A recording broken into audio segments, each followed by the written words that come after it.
What's up guys, Ron from Rohde Law, and in this video we're going to be walking through what to look for in a Phase 1 environmental site assessment. These are often called Phase 1s or Phase 1 ESA, and they're a critical part of underwriting commercial real estate. And so if you've never really looked at them before, watch this video because I'm going to talk through exactly what to look for and also what you don't need to look at.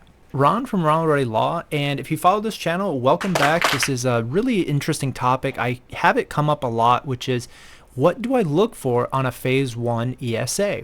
And so this is going to be a walkthrough of an actual live deal in July of 2023. I've redacted the names and the property for my client's privacy, but this is a live draft document. We just received it, and we're going to walk through and answer some of the most common questions that I get about what to look for and how do you use this due diligence report in your commercial real estate investing. So let's go.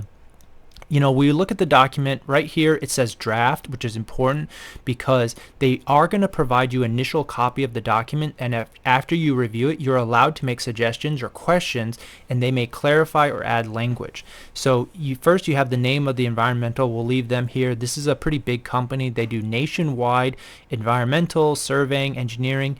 Get different quotes, but get individual a la carte pricing because you can pick them up for some and not all of your reports. Here's the title, Phase 1 Environmental Site Assessment. We'll get a little bit later into what is a Phase 2 document, but for now, this is a Phase 1 environmental site. You have a common name of the property. This may be, an industrial complex. This may be a name of a shopping center. And then here we have the property address. Important to note multiple addresses or a single one. Definitely for larger properties, you may have multiple addresses or a range, so you need to note that here. Prepared for, this is also very important. At this point, you do want to be able to amend it to your final owner name, and so that may be a different LLC than what you've gone under contract with once you've decided to assign it. And so this report will need to be updated with your final owner. You can put some contact information. Again, you want the report to know where it's coming from. We have the date and their internal reference number. So dear client, they've completed the Phase 1 ESA, subject property according to these environmental standards, and it just kind of indicates what type of boring, the depth, the number of boring holes and all that stuff. Please contact the person. That's fine. Again, nothing too standard here. Again, you just want to read it and understand. Okay, here I got named as a named user, so that's good. I was involved, so I'm able to make recommendations as a user, I guess, on behalf of the client, and certainly talk to them about it. So here is great. We have the site date information, records review, which kind of goes backwards in time to when we ordered or when we placed this. They pull data that is not related to the site visit.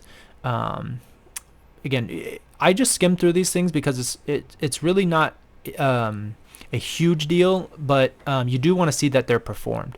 So these are just more details and more clarification here. We have the coordinates, latitude and longitude.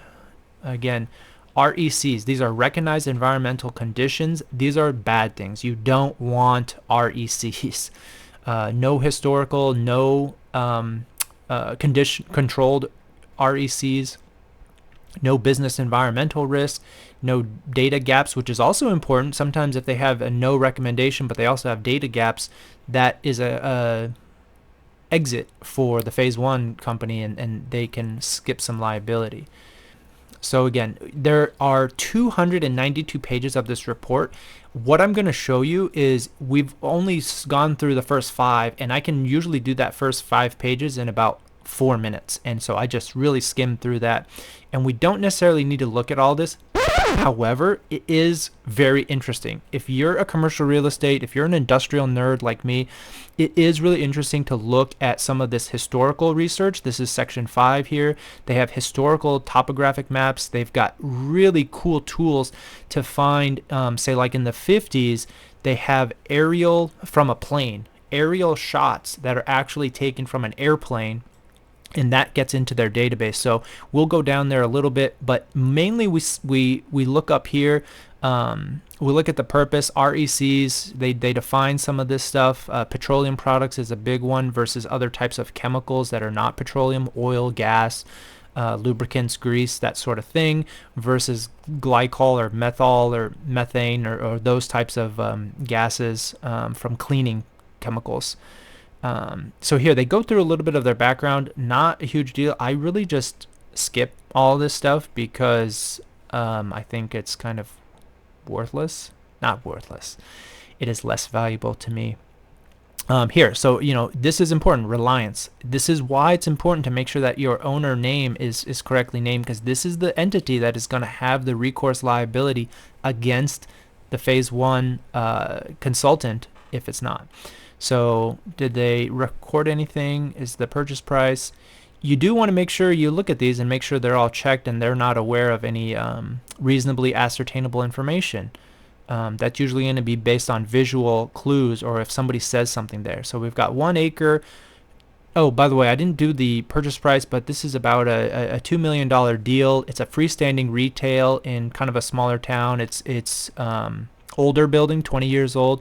And so it kind of reflects those things. That said, if you have a lender on a deal, you're absolutely going to need to do a phase one for loan amounts above $1 million. And I think it's just good practice to get a phase one unless there was a phase one conducted and the use hasn't changed in less than, say, 1 or 2 years. That's a decision call, but if the property hasn't traded hands more recently with a clean bill of health and the use hasn't changed, get a new phase one. It's $2,000, money well worth it, as opposed to taking on environmental risk.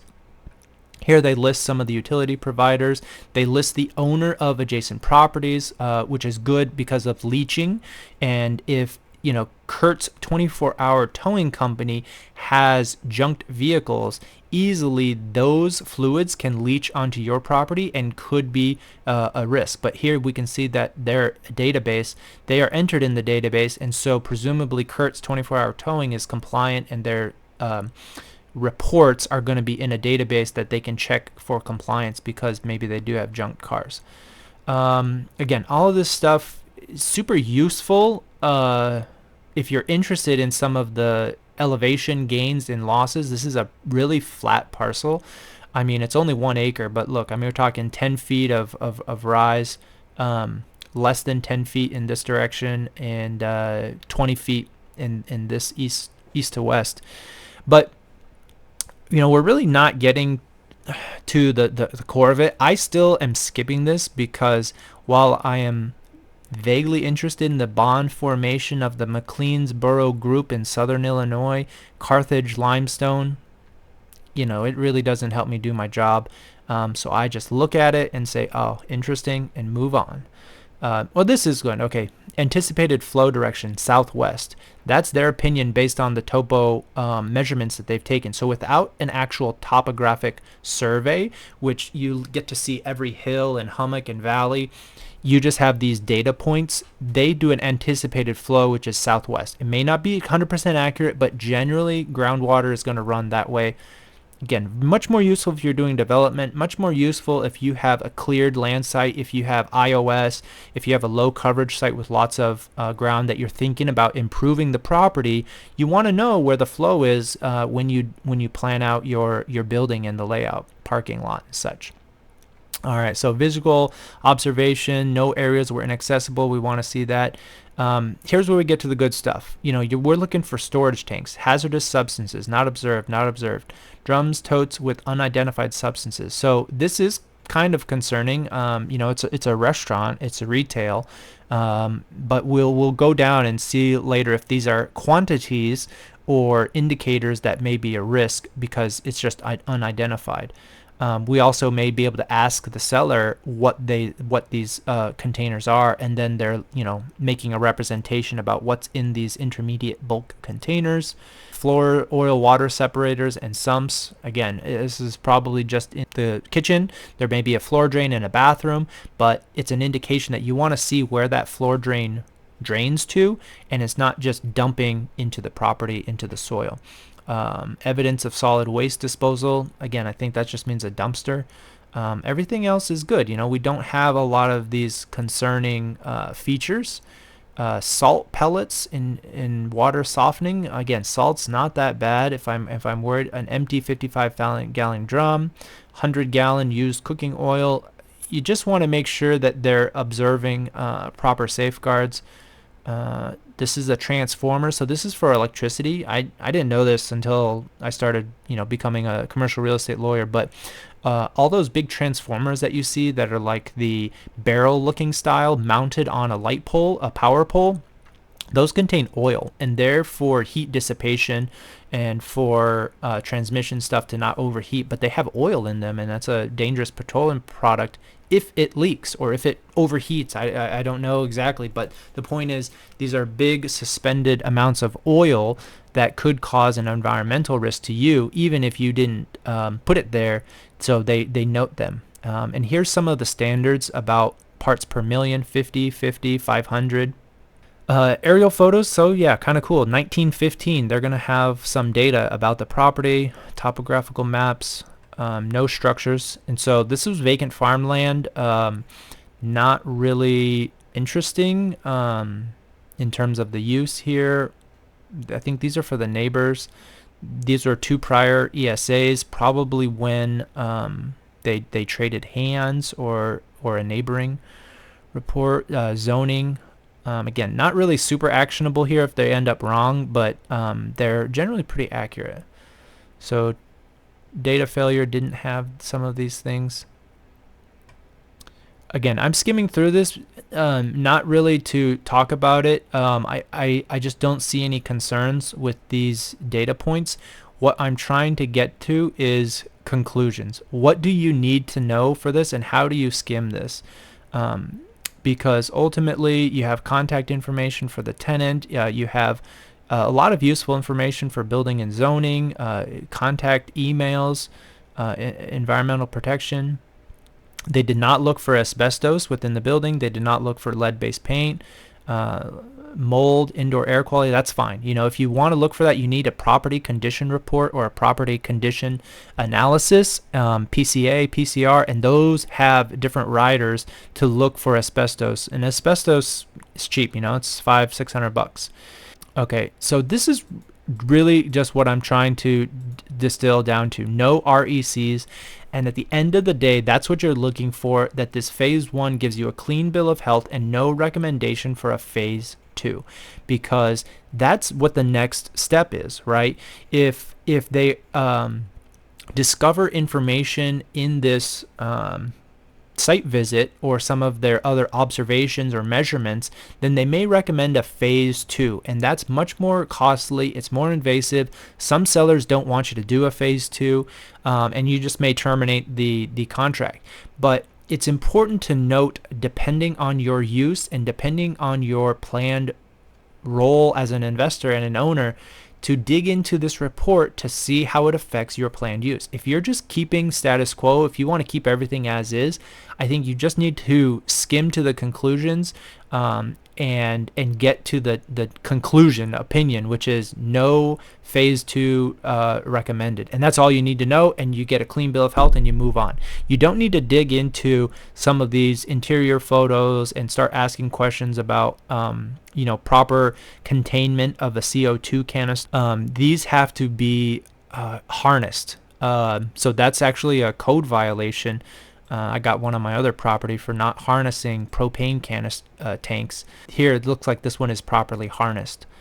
So more photos. Again, it's just from a different perspective. They're looking for this here, pad mounted transformer. This has got oil and other things in it. And again, this is just a lot of background information that I typically don't look at. I just look to the conclusions. No RECs, no recommendation of phase 2.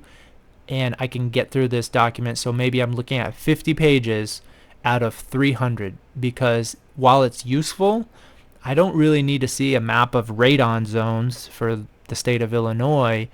That's it for this video. I've covered what I look for on a phase 1 environmental. If you guys have any questions, drop them in the comments, smash that like button, and we'll see you next time.